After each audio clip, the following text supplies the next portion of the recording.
Alright, so another one that's really important. Avoid inactivity and waiting. So you should try to keep all the students actively engaged in the activity, or at least the vast majority of the students actively engaged in the activity. You want to avoid activities that require students to queue up, wait for a turn, or involve listening to others speak for long periods of time. A good way to get around this is to do group work. So if you limit the groups to small numbers, I would recommend 3 if you can, although 4 is probably logistically much easier. Have them make small groups and then work within those small groups. So at least a quarter of the class is always speaking at one time. If you get it in groups of 3, then a third of the class is always speaking at some time. Ideally, where you can, pair them up and just have them interact on that paired basis, and then you're kind of maximizing your amount of speaking time. You really want to avoid activities, and you might come up with some really cool activities, but they just require people to just kind of stand around and listen or wait. And just bear in mind, that's not an ideal use of the time you have available when you're doing English classes. So try to come up with cool and creative ways that will keep the maximum amount of students involved in the activity that you're doing. Alright, so the next one, you want to minimize the amount of text on the page. So when you produce handouts, worksheets for your activity, you want to limit the amount of English on the page. So kids don't need instruction manuals on the page because more often than not, they're not going to be able to read them. Or if they can read it, they're not going to be inclined to read it.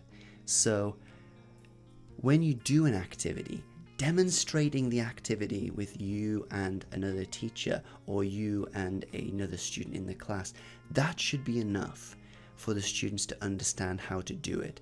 You don't need to have this instruction manual written down on their page, because it's just they're gonna look at it and it's gonna blow their mind, like, oh my god, what is all this text here for? So when you set out your activities, try to minimize the amount of text that you have on your worksheet or on the handout that you're giving to the students. Okay, so this next one is specifically for Japan, and it might not be across all of Japan as well. It's one that's quite common where I work, and that is to avoid katakana English.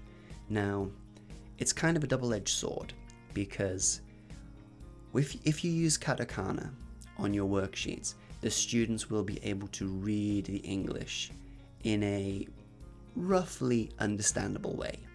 Their pronunciation will be bad, but they will be able to communicate. Even the weak students will be able to say sentences. Now the problem is that their pronunciation will be bad, and a lot of Japanese teachers are really against using katakana English because they feel like they are producing students who have terrible pronunciation.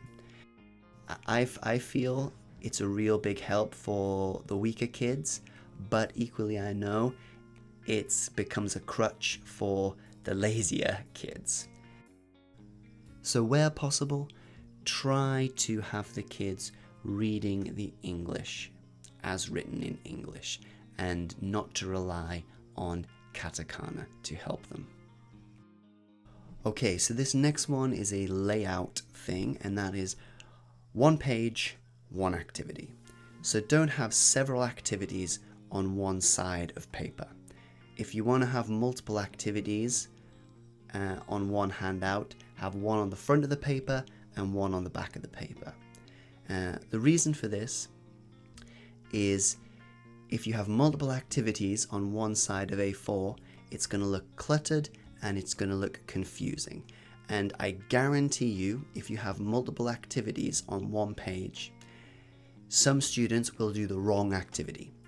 You will demonstrate an activity, you will show it multiple times, you'll ask them, okay, does everyone understand? They'll all say yes. Then they'll start, and there'll be some students doing a completely different activity to the one you've told them to do. So for your own sanity, your own peace of mind, have one side of A4 has one activity and the other side of A4 has the next activity. Alright, so again, this is another layout thing. Be interesting.